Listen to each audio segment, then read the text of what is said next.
आपको सीधे लिए चलते हैं स्वास्थ्य मंत्रालय और गृह मंत्रालय की प्रेस कॉन्फ्रेंस में।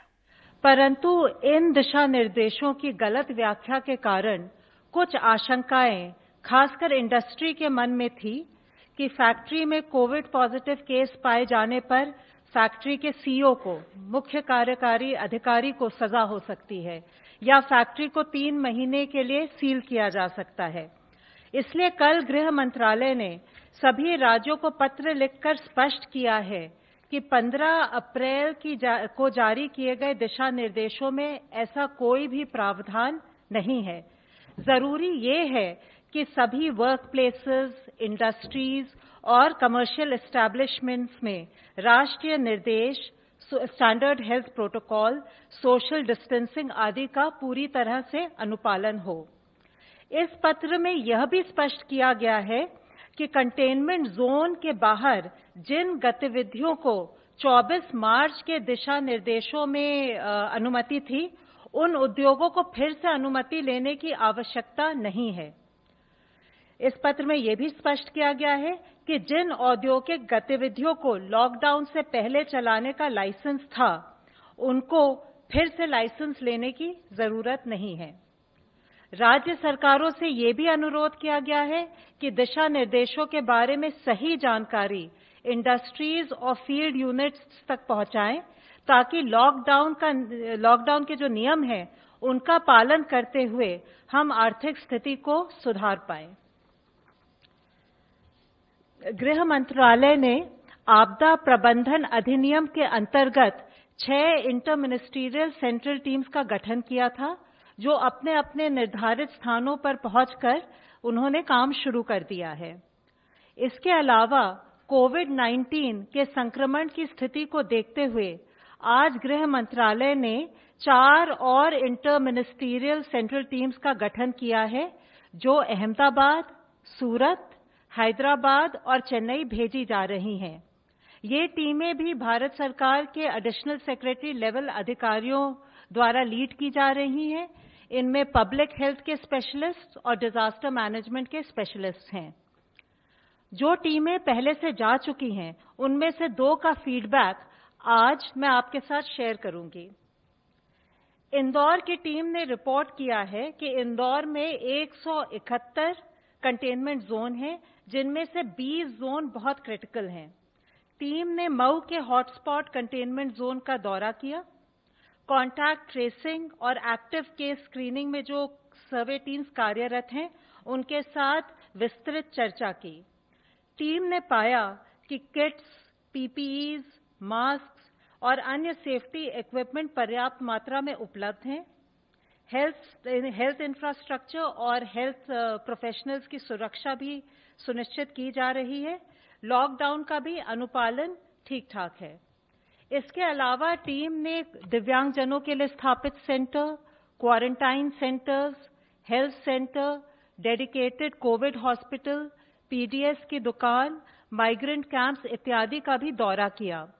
आईएमसीटी ने सभी स्टेक होल्डर्स के साथ चर्चा की, जैसे कि जनप्रतिनिधि, एनजीओज, मेडिकल कॉलेज के अधिकारी, किसान, ट्रेडर्स इत्यादि। टीम ने एक और वहां पहल देखी। मंडी को डीकंजेस्ट करने के लिए सरकार ने सौदा पत्र की सुविधा दी है, जिसके द्वारा मिनिमम सपोर्ट प्राइस पर किसान बिना मंडी जाए गेहूं व्यापारियों को बेच सकता है। आईएमसीटी ने मेदकवास गांव में सौदा पत्र डायरेक्ट एग्री मार्केटिंग का उपयोग कर चुके किसान और ट्रेडर के साथ इसकी उपयोगिता के बारे में भी जानकारी ली। आईएमसीटी निरंतर प्रशासन के साथ चर्चा कर रही है कि किस प्रकार कॉन्टैक्ट ट्रेसिंग और एक्टिव केस स्क्रीनिंग की मॉनिटरिंग को और भी पुख्ता की जाए, टेस्टिंग और सैंपलिंग फैसिलिटीज को बढ़ाया जाए, सौदा पत्र के बारे में किसानों को जागरूक किया जाए और स्लम्स एवं बस्तियों में पौष्टिक राशन की सप्लाई बढ़ाई जाए। टीम ने माननीय मुख्यमंत्री जी और वरिष्ठ अधिकारियों के साथ भी विचार विमर्श किया। अब मैं आपको मुंबई की आईएमसीटी टीम के बारे में थोड़ी सी जानकारी दूंगी। आईएमसीटी ने धारवी, गोवंडी और वडाला के स्लम एरियाज का दौरा किया। धारवी के कंटेनमेंट जोन में उन्होंने पाया कि चूंकि लोग कम्युनिटी टॉयलेट्स इस्तेमाल करते हैं, इसलिए प्रतिबंध के बावजूद उन्हें घर के बाहर निकलना पड़ता है। इसलिए उन्होंने सुझाव दिया है कि उपयुक्त लोकेशंस को ढूंढकर उन पर पोर्टेबल टॉयलेट्स को लगाया जाए, जिससे कि कम्युनिटी टॉयलेट्स के अनुपात में वृद्धि हो। धारवी में प्रशासन होम क्वारंटाइन पर निर्भर है। आईएमसीटी ने सुझाव दिया कि लगभग 2000 से 3000 लोगों के लिए इंस्टीट्यूशनल क्वारंटाइन की सुविधा का उपयोग किया जाए, टेस्टिंग की क्षमता बढ़ाई जाए और स्थानीय वॉलंटियर्स के साथ मिलकर सर्वेलेंस टीम्स की भी संख्या बढ़ाई जाए। टीम ने institutional quarantine centres, Covid hospital, community kitchen वगैरह का भी दौरा किया और सभी स्टेक होल्डर्स, खासकर एनजीओज के साथ काफी विचार विमर्श किया। आईएमसीटी ने इस पर भी चर्चा की कि किस प्रकार नॉन कोविड पेशेंट्स के लिए मेडिकल फैसिलिटीज का मुद्दा हल किया जाए। उन्होंने मुख्यमंत्री और सीनियर ऑफिसर्स के साथ भी वीडियो कॉन्फ्रेंस की। सभी आईएमसीटीज अपने सुझाव और विचार राज्य सरकारों के साथ साझा कर रही हैं। हमारा उद्देश्य ये है कि हम मिलकर स्थिति में सुधार लाएं और कोविड-19 को फैलने से रोकें। धन्यवाद। मैं अब आमंत्रित करता हूं हेल्थ मिनिस्ट्री रिप्रेजेंटेटिव प्लीज। कल से भारत में कोविड-19 की टोटल एडिशनल संख्या 1684 केसेस आए हैं, which takes our total confirmed cases to 23,077. Total cases under medical supervision are 17,610. कल से आज तक में 491 लोग क्योर हुए हैं, which takes की हमारी जो टोटल क्योर होने वालों की संख्या को 4,748 लेके जाती है। इसके द्वारा हमारा रिकवरी रेट अब अप्रॉक्सीमेटली 20.57% है। यह हम सब लोगों के लिए एक बहुत ही पॉजिटिव न्यूज़ है। इसी तरीके से पिछले 28 दिनों में जिन जिलों से कोई केस नहीं आया है, उसकी संख्या में भी बढ़ोतरी हुई है। इसके तहत इन जिलों की संख्या 15 हो गई है और नए जो जिले ऐड हुए हैं उसमें छत्तीसगढ़ से दुर्ग और राजनांदगांव और मध्य प्रदेश से शिवपुरी जिला है। अब तक देश में टोटल 80 डिस्ट्रिक्ट्स ऐसे हैं जहां इससे पहले केस आए थे, लेकिन पिछले 14 दिनों से वहां पर कोई केस नहीं आया है और हम सबका प्रयत्न होना चाहिए कि ऐसे जिलों की संख्या निरंतर बढ़ती रहे। हम सबके लिए महत्वपूर्ण है कि कम्युनिटी और सरकार द्वारा चेन ऑफ ट्रांसमिशन को ब्रेक करने के लिए इस कलेक्टिव एफर्ट्स में हम लोग लगे रहें। हमें देखना है कि इन जिलों में कोई नया केस ना आए और नए जिले इस श्रेणी में शामिल होते रहें। जहां तक वो जिले हैं जिनमें अभी तक कोई केस आज तक रिपोर्ट नहीं हुआ है, यह महत्वपूर्ण है कि वे जिले ग्रीन जोन में ही बने रहें और कोई भी इंपोर्टेड केस उस जिले में ना आए। आज माननीय स्वास्थ्य मंत्री जी ने राज्यों के स्वास्थ्य मंत्रियों और मेडिकल एजुकेशन मंत्री साथ में हेल्थ सेक्रेटरीज के साथ वीडियो कॉन्फ्रेंस के माध्यम से कोविड-19 के मैनेजमेंट एफर्ट्स पर चर्चा की। उन्होंने राज्यों के अब तक के किए प्रयासों के लिए उन्हें धन्यवाद देते हुए कंटिन्यूअस अलर्ट रहने की इश्यू जो नीड है उसको हाईलाइट किया।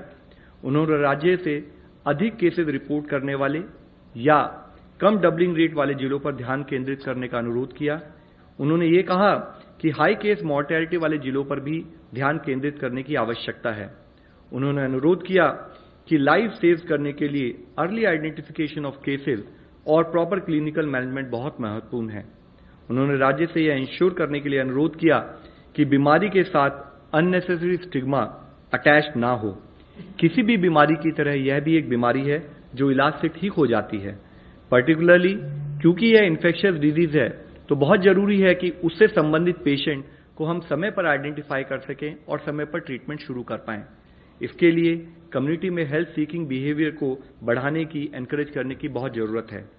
माननीय स्वास्थ्य मंत्री ने विश्व स्वास्थ्य संगठन के सभी सदस्य देशों के स्वास्थ्य मंत्रियों के साथ भी वीडियो कॉन्फ्रेंस के द्वारा अपने देश में किए एफर्ट्स के बारे में अपना यात्रा को साझा किया।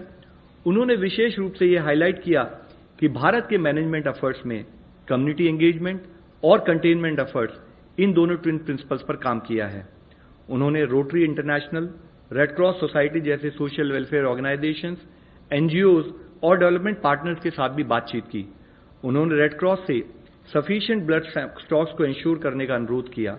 उन्होंने कहा कि वॉलंटरी ब्लड डोनेशन को बढ़ावा देने के लिए जरूरत हो तो डोनर्स को पिक और ड्रॉप करने जैसी फैसिलिटीज भी प्रोवाइड की जाएं। उन्होंने रेड क्रॉस को सुझाव दिया कि वे रिकवर्ड कोविड-19 पेशेंट्स के साथ कोऑर्डिनेट करें जिन्हें ब्लड डोनेशन के लिए मोबिलाइज किया जा सकता है। उनसे प्राप्त कॉन्वलेसेंट प्लाज्मा को कोरोना अफेक्टेड पेशेंट के अर्ली रिकवरी के लिए भविष्य में यूज करने का स्कोप हो सकता है। माननीय स्वास्थ्य मंत्री जी ने नागरिकों के सवालों का तेजी से जवाब देने के लिए कोविड-19 सेवा ट्विटर हैंडल शुरू करने की घोषणा भी की, जिससे कि ट्रेन्ड एक्सपर्ट द्वारा रियल टाइम में ऑथेंटिक हेल्थ और पब्लिक इंफॉर्मेशन प्रोवाइड की जा सकती है। आज माननीय प्रधानमंत्री जी ने देश भर के पंचायत के सरपंचों के साथ भी वीडियो कॉन्फ्रेंस के जरिए बातचीत की। सरपंचों ने लॉकडाउन मेजर्स को मेंटेन रखने से संबंधित अपने अनुभवों और प्रयासों को भी शेयर किया। माननीय प्रधानमंत्री जी ने कहा कि संकट के दौरान ही हम बेस्ट और सच्चा पाठ सीखते हैं और कोरोना ने हमें सबसे बड़ा सबक सिखाया है, जो है आत्मनिर्भरता। उन्होंने पंचायतों से अपने इंफ्रास्ट्रक्चर को फर्दर मजबूत करने के लिए और बेटर विजिलेंस के लिए corona tracker application Aarogya Setu download करने के लिए और उसको प्रमोट करने के लिए भी अपील की। आज हम लोगों के साथ director NCDC doctor SK Singh और साथ ही member NITI Aayog doctor VK पाल भी उपस्थित हैं। वह चेयरमैन है एम्पावर्ड कमेटी ग्रुप 1, जो कि मेडिकल इमरजेंसी मैनेजमेंट के लिए कोऑर्डिनेट कर रहा है। मैं अब रिक्वेस्ट करूंगा कि वो फर्दर ऐड करें। धन्यवाद। NCDC please first. आज मैं आपको भारत सरकार के स्वास्थ्य मंत्रालय ने जो सर्विलेंस और रिस्पांस सिस्टम, जो कि पूरे हमारे देश के 734 जिलों और 37 राज्यों में फैला हुआ है, इस पर बीमारी में किस प्रकार ये सर्विलेंस सिस्टम अपना योगदान दे रहा है और किस प्रकार इस सर्विलेंस सिस्टम के माध्यम से हम न केवल राज्यों से बीमारी के डाटा को एकत्र कर पा रहे हैं, बल्कि साथ ही उस डाटा का हम इफेक्टिव एनालिसिस करके, जिसमें कि एपिडेमियोलॉजिकल इंटेलिजेंस को साथ में इस्तेमाल करते हुए हम एयरपोर्ट से जो चालू हुआ था, एयरपोर्ट की स्क्रीनिंग डाटा को कम्युनिटी डाटा से जोड़ने के माध्यम से और फिर उसके माध्यम से हम लोग आगे बढ़ते हुए हमने लाइव डैशबोर्ड तैयार किया, जिस डैशबोर्ड में स्पेशल सर्विलेंस सिस्टम का data directly from the district level direct capture होता था, जिसमें न केवल हम सर्विलेंस का डाटा कैप्चर करते थे, बल्कि लॉजिस्टिक और हॉस्पिटल और क्वारंटाइन और आइसोलेशन बेड्स का भी डाटा कैप्चर करते थे। साथ ही इसमें पीपीई की आवश्यकता और उसका भी एपिडेमियोलॉजिकल इंटेलिजेंस के माध्यम से ये अनुमान लगाया गया कि अगर हमारे केसों की दर या केस किस गति से आगे बढ़ेंगे, उसके अनुसार हमको कितने बेडों की आवश्यकता होगी, कितने हॉस्पिटल्स की आवश्यकता होगी, कितनी लॉजिस्टिक्स प्लानिंग हमको करनी पड़ेगी। ये भी इस पर्टिकुलर सर्विलेंस सिस्टम का एक मुख्य काम था। साथ ही मैं ये बताना चाहूंगा कि इस पर्टिकुलर सर्विलेंस सिस्टम का एक मुख्य काम होता है विभिन्न मंत्रालयों में एक कोऑर्डिनेशन नेटवर्क स्थापित करना, क्योंकि जैसा कि हम सब लोगों को जो मालूम है कि ये बीमारी, जिसमें कि न केवल एक उचित हमारे पास इफेक्टिव वैक्सीन भी मौजूद नहीं है, बल्कि एक इफेक्टिव इलाज भी मौजूद नहीं है। तो आज जो विश्व स्तर के सभी देशों में जो हमारी इस बीमारी में कारगर हथियार सिद्ध हुआ है, वह है कम्युनिटी सर्विलेंस। प्रमुख हथियार है इस पर्टिकुलर बीमारी में, जिससे कि हम सर्विलेंस के द्वारा जिन भी लोगों में ये बीमारी किसी भी रूप में है, चाहे वो हमको सिम्टोमेटिक रूप में मिले, चाहे एसिम्टोमेटिक रूप में मिले, तो ये महत्वपूर्ण प्रेस कॉन्फ्रेंस आप सुन रहे हैं, जिसमें कि अलग अलग अधिकारी जानकारी दे रहे हैं कि क्या क्या कदम सरकार की ओर से उठाए जा रहे हैं। इसमें यह भी कहा गया है कि जो कोरोना के मरीज ठीक हुए हैं, उन्हें रक्तदान के लिए प्रेरित किया जाना चाहिए।